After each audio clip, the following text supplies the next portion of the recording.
তুমি নিজের মুখেই বলেছিলে আমি তোমাকে ভালোবাসি নিজের থেকেও বেশি। আমি করে নিয়েছিলাম তাই বিশ্বাস। তবে মাঝপথের তোমার পরিবর্তন দেখে আমি হতভম্ব, আমি হতাশ। আজ আমার এটা ভেবে কষ্ট হয় তোমার দেখানো ভালোবাসা পুরোটাই ছিল তোমার করা অভিনয়। শেষ যেদিন তুমি আমার থেকে শেষবারের মতো বিদায় নিলে, আমি মনের ডাকে চিৎকার করে তোমাকে ডেকেছিলাম, তুমি দাওনি আমার সেই ডাকে সাড়া।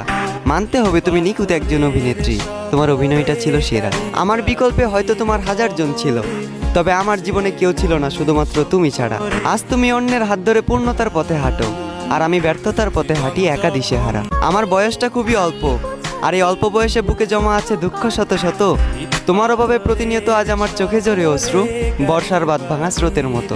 তোমার করা আঘাতের যন্ত্রণাটা ছিল ঠিক তেমন, দুর্ঘটনায় ছটফট করে মৃত্যুর যন্ত্রণাটা যেমন। ভাগ্যিস পুনর্জন্ম বলতে কিছু হয় না, যদি পুনর্জন্ম বলতে কিছু হতো তাহলে আমি সেজন্মে তোমার পিছু নিতাম।